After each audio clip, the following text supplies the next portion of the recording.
想象一下，你而家坐喺辦公室或者圖書館一個安靜嘅角落，周圍只有冷氣機嘅聲音同埋同事敲打鍵盤嘅聲音，你覺得好安全，因為呢度係一個文明有規矩嘅地方。你甚至可能會覺得有啲悶，期待住放工嘅時間快啲到。但係你唔知嘅係，喺呢個看似最安全嘅環境入面，有時會發生一啲令人毛骨悚然嘅事。有啲人返咗工之後就永遠都冇再放過工。歡迎來到案中人，今日我哋要講嘅主題係發生喺辦公室或者工作場所入面嘅真實離奇命案。呢啲案件有啲係完美嘅密室謀殺，有啲係令人心寒嘅孤獨死亡，仲有啲係被工作環境逼上絕路嘅悲劇。深呼吸，我哋準備上車。第一單案發生喺1969年美國賓夕法尼亞州立大學 Penn State University 嘅圖書館。呢單案被稱為賓夕法尼亞州歷史上最著名嘅懸案，至今超過半個世紀依然未破。1969年11月28號，正值感恩節假期，22歲嘅女研究生 Betsy Artzma 同好多勤力嘅學生一樣，選擇留喺學校做功課。Betsy 係一個來自密歇根州嘅女仔，生得好靚，讀書好叻，本來打算畢業之後加入和平隊去非洲做義工，後來為咗男朋友先至選擇嚟 Penn State 讀書。嗰日下午4點半左右，Betsy 着住一件白色高領毛衣，外面加件紅色連身裙，行入咗 Petty Library 嘅第二層核心書庫。圖書館嘅書庫，相信大家都去過，一排排高大嘅金屬書架，燈光昏暗，行入去就好似入咗迷宮咁。大約下晝4點45分至4點55分之間，有幾個學生喺書庫附近，突然聽到一陣金屬撞擊嘅聲音，好似係有啲書跌咗落地。然後一男一女兩個學生見到一個著住卡其色西褲、打住呔嘅男人從書架深處跑出嚟。個男人一邊跑一邊用手遮住自己嘅右手，對住佢哋講咗一句：嗰個女仔需要幫助。講完呢句說話，個男人就急步跑出圖書館，消失喺人群之中。兩個學生即刻行入書庫，發現 Betsy 倒臥喺第50同51排書架之間，佢身邊散落咗好多本書，連金屬書架都被撞埋咗。Betsy 攤喺地下，冇任何反應。當時所有人都以為 Betsy 係因為讀書太辛苦而暈低，圖書館職員即刻打電話叫校園急救人員。兩個學生急救員好快趕到，佢哋幫 Betsy 做人工呼吸，然後將佢抬上擔架送去校園醫院。成個過程入面冇任何人察覺到有血跡。點解？因為 Betsy 著住紅色連身裙，而且衣服質地好厚，血液全部被衣服吸收咗，加上佢倒下嘅時候失禁，大家更加以為佢係癲癇發作或者突發性疾病。直到去到醫院，一個資深醫生檢查嘅時候，先至發現 Betsy 嘅左胸有一個非常細小但係極度致命嘅刀傷。驗屍報告顯示，兇手非常專業或者非常冷血，佢只係刺咗一刀，但呢一刀直接穿過 Betsy 嘅胸骨，切斷咗肺動脈，刺穿咗右心室。Betsy 喺中刀之後5分鐘之內就死亡，佢連呼救嘅機會都冇，因為血液迅速湧入胸腔，佢基本上係喺自己嘅血液入面溺死。警方接手調查，動用咗35個探員，訪問咗幾百個學生，甚至懸賞25,000美金，但係一無所獲。兇器從來冇冒到，而嗰個大叫嗰個女仔需要幫助嘅男人，亦都好似人間蒸發咗咁。呢單案最恐怖嘅地方在於，圖書館書庫其實係一個相對封閉嘅空間，兇手喺光天化日之下，喺一個隨時有人經過嘅地方，一刀攞命，然後從容離開。呢種心理質素絕對唔係一般人可以做到。多年後，有調查記者指出，最大嫌疑人可能係當時學校嘅地質學教授 Richard Heffner。呢個教授後來被揭發係一個戀童癖，曾經多次性侵兒童。但因為缺乏直接證據，警方從來冇起訴過佢。直到2002年 Heffner 去世，Betsy 嘅案件依然係一個解不開嘅謎。一個充滿夢想嘅女仔就咁死喺滿布知識嘅書架之間，而兇手可能曾經同你擦身而過。要真正理解 Betsy Artzma 案嘅恐怖之處，我哋必須要將時間推回1969年11月28日嗰個下晝，將每一個細節放大。Penn State 嘅 Petty Library 當時係全美國最大嘅大學圖書館之一，第二層核心書庫 Level 2 Cortex 嘅設計，簡直就好似為謀殺度身訂造一樣。書架與書架之間嘅通道非常狹窄，大約只有2尺闊。書架高度頂住天花板，阻擋咗大部分嘅光線。每條通道只有一盞微弱嘅光管，而且書庫入面非常安靜，因為地板鋪咗厚厚嘅吸音地毯。Betsy 當時行入第50同51排書架之間，呢個位置係整個書庫最入最暗嘅死角。根據後來嘅調查，兇手極有可能係一早已經喺書庫入面埋伏，或者係一路尾隨 Betsy 行入去。當 Bessie 專心喺書架上上緊一本關於英國文學嘅參考書時，兇手突然從後或者從側面靠近。驗屍官 Dr. Thomas McNally 嘅報告指出，兇手用嘅係一把單刃嘅刀，刀刃大約有3至4寸長。兇手嘅手法極度精準、狠毒，佢只係用咗一刀，但呢一刀係從上而下傾斜插入 Bessie 嘅左胸，刀鋒完美咁避開咗肋骨，直接穿透胸骨，切斷咗肺動脈，再刺穿右心室。呢種刺法需要極大嘅力量同埋對人體解剖學有一定嘅認識。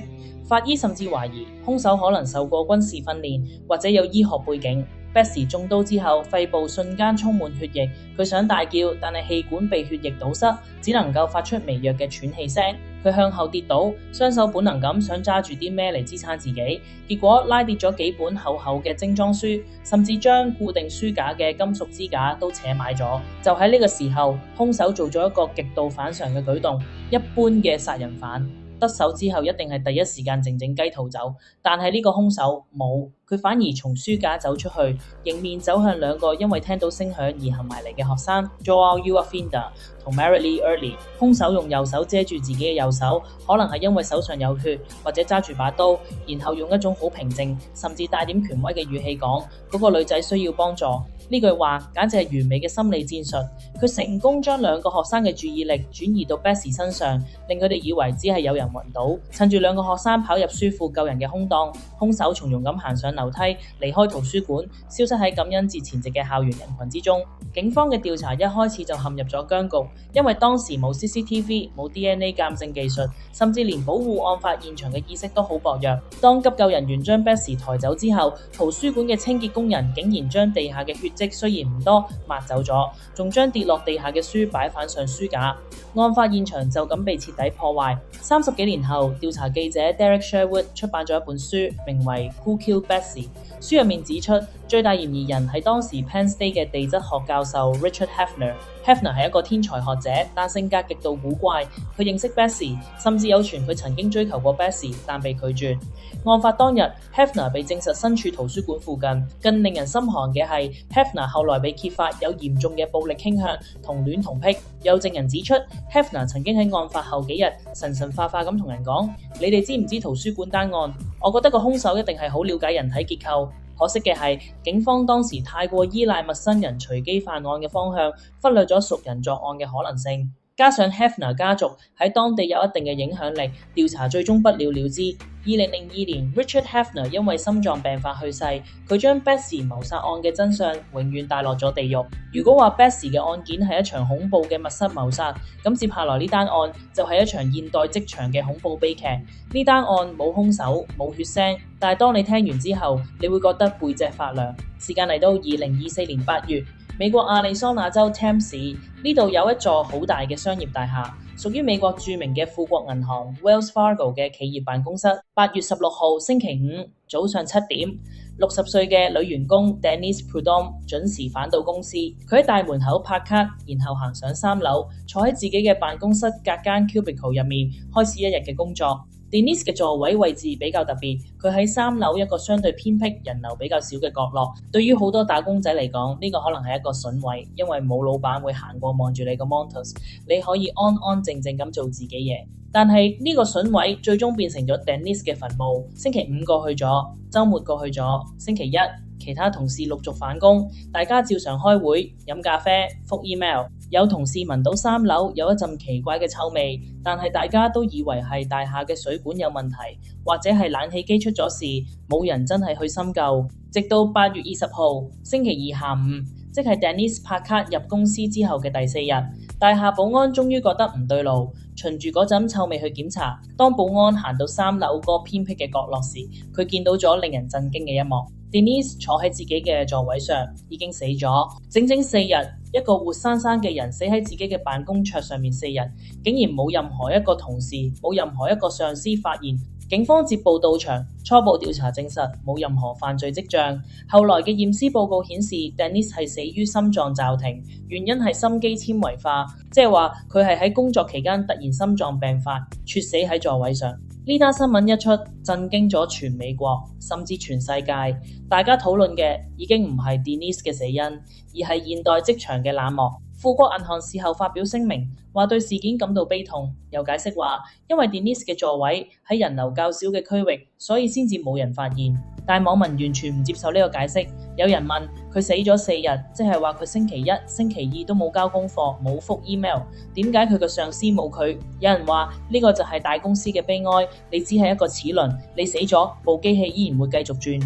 甚至有員工爆料話公司平時對員工嘅監控好嚴格，如果你遲到1分鐘 ，HR 都會知道。但係當一個員工死喺座位上4日，公司嘅系統竟然完全冇警報。Denise 嘅死係一種極度孤獨嘅死亡，佢將自己人生最後嘅時光奉獻咗俾一間連佢死咗4日都唔知嘅公司。呢單案無疑係對現代資本主義辦公室文化最大嘅諷刺。如果 Betsy 嘅案係懸疑，咁 Denise Prudhomme 嘅案就係一種深沉嘅絕望。2024年8月16日星期五，亞利桑那州嘅天氣非常炎熱，氣溫高達攝氏40度。60歲嘅 Denise Prudhomme 喺早上7點鐘拍卡行入富國銀行 Wells Fargo 位於 Tampa 嘅企業辦公室。呢座辦公大樓非常巨大，可以容納幾千名員工。自從疫情之後，富國銀行推行混合辦公模式 （hybrid work）， 好多員工都係1星期只返公司2-3日。加上8月係暑假旺季，好多人請假去旅行，所以辦公室入面顯得比平時更加空蕩蕩。Denise 嘅職位係咩？富國銀行一直拒絕向傳媒透露佢嘅具體職責，我哋只係知道佢坐喺3樓一個遠離主通道嘅隔間。呢種設計喺美國企業被稱為 cubicle farm 隔間農場。一排排一模一樣嘅灰色甲板，將每個人分割成一個個孤立嘅個體。早上7點幾 ，Denise 坐低開機，準備開始工作。冇人知道佢喺死前最後一刻做緊咩，可能係覆緊一封無關痛癢嘅 email， 可能係處理緊一堆繁瑣嘅數據。然後佢嘅心臟突然停頓，心肌纖維化引發嘅致命性心律失常，令佢喺幾秒鐘之內失去意識。趴咗喺辦公桌上面，接下來發生嘅事就係現代職場最荒謬、最令人心寒嘅一幕。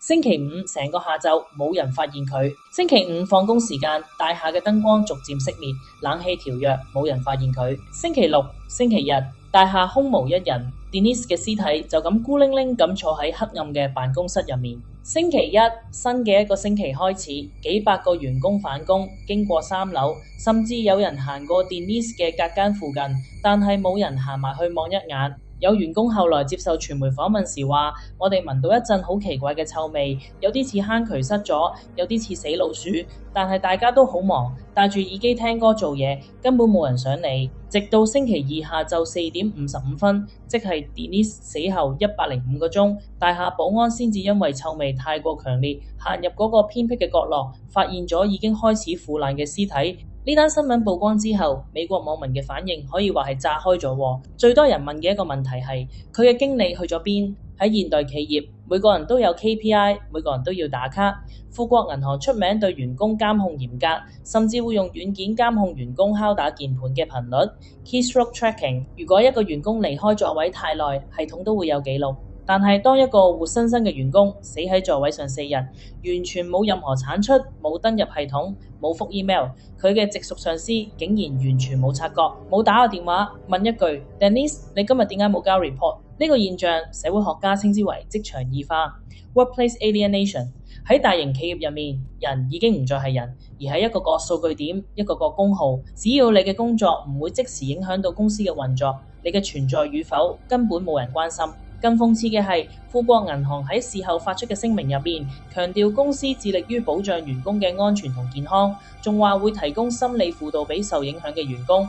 有前員工喺網上留言反擊，富國銀行關心嘅從來唔係員工嘅健康，佢哋只係關心點樣可以將公關危機減到最低。Denise 嘅死只係暴露咗呢間公司冷血嘅本質。Denise Prudhomme 冇結過婚，亦都冇仔女，佢嘅一生可能就好似好多普通打工仔一樣，默默無聞咁為公司奉獻，但係佢最後得到嘅只係死後4日先被人發現嘅悲涼。如果辦公室係一個社會嘅縮影，咁 Denise 嘅死就係一塊照妖鏡，照出咗資本主義社會下人際關係嘅極度冷漠。如果 Denise 嘅死係因為孤獨，咁最後一單案就係被整個工作環境活生生逼死。呢單案發生喺日本，一個將加班視為美德嘅國家。日本甚至有一個專有名詞去形容呢種現象：過勞死 （Karoshi）。2015年12月25號，聖誕節。當全世界都沉浸喺節日氣氛之中，24歲嘅日本女仔高橋麥慈里 （Matsuri Takahashi） 從公司宿舍嘅高處一躍而下，結束咗自己年輕嘅生命。Matsuri 絕對唔係一個普通嘅女仔，佢係日本頂尖學府東京大學嘅畢業生，生得好靚，充滿才華。畢業之後，佢成功考入咗日本最大嘅廣告公司電通 Dentsu。對於好多日本大學生嚟講，能夠入電通就等於人生贏家。但係 Matsuri 嘅贏家人生只係維持咗短短幾個月。進入電通之後， Matsuri 被分配到互聯網廣告部門。廣告行業出名辛苦，但係電通嘅工作強度遠遠超乎常人想象。根據後來嘅調查， Matsuri 喺自殺前嘅1個月加班時間超過100個鐘，佢每個星期只能夠瞓10個鐘左右，有時甚至要通宵留喺公司。除咗身體上嘅極度疲勞，佢仲要承受精神上嘅折磨。日本職場有嚴重嘅階級觀念同埋職場欺凌 （power harassment）。Matsuri 嘅男上司經常對佢進行言語侮辱。根據 Matsuri 留低嘅記錄，佢上司曾經喺佢嘅工作報告上寫：你個樣好肥，去減肥啦！你做嘅嘢毫無價值。你連最基本嘅嘢都做唔好，仲好意思話自己係東大畢業？喺身體同精神嘅雙重摧殘下， Matsuri 嘅心理防線徹底崩潰。佢喺 Twitter 即係而家嘅 X 上面留低咗好多令人心碎嘅字句，除咗想死我咩都諗唔到，身體同心靈都已經到咗極限，每日返工都好似去地獄一樣。聖誕節當日，佢留低咗一封遺書俾媽媽：媽媽，多謝你一直以嚟嘅照顧，工作真係好辛苦，點解事情要變得咁難？然後佢選擇咗離開呢個世界。Matsuri 嘅死引爆咗日本社會對過勞死嘅強烈憤怒。電通公司被勞工局調查，最終被控違反勞工法。電通嘅 CEO 石井直 Tadashi Ishii 亦都因為呢件事引咎辭職。日本政府後來推出咗工作方式改革法案，試圖限制員工嘅加班時間。電通甚至規定每晚10點必須強制熄燈，逼員工放工。但係呢啲改變會唔反 Matsuri 嘅生命。佢嘅媽媽高橋幸美至今依然四出奔走，為改善日本勞工權益發聲。佢曾經講過一句說話：無論國家點樣發展，如果係建立喺年輕人嘅生命之上，呢個國家就冇未來。今日我哋講咗3單發生喺辦公室嘅命案，一單係1969年嘅圖書館密室謀殺，兇手至今逍遙法外，超過半個世紀，Betsy 嘅家人依然等緊一個答案。一單係2024年嘅辦公室孤獨死 ，Dennis 死咗4日都冇人知。呢件事唔係一個人嘅悲劇，係整個現代社會嘅悲劇。一單係2015年嘅電通過勞死 ，Matsuri 用自己嘅生命換嚟咗一條法律，但係換唔返佢媽媽嘅女兒。呢3單案看似冇關聯，但係有一樣嘢係一樣嘅，佢哋都係死喺我哋以為最熟悉、最日常嘅地方。聽日你返工坐落去自己個位嘅時候，不妨望下身邊嘅同事一眼，因為有時候你嘅一眼可能係某個人當日唯一收到嘅關心。世界之大，每一日都有咁嘅故事發生緊。下一集我哋會帶你去到另一個角落，揭開另一單令你難以置信嘅真實案件。我哋係案中人，下集見。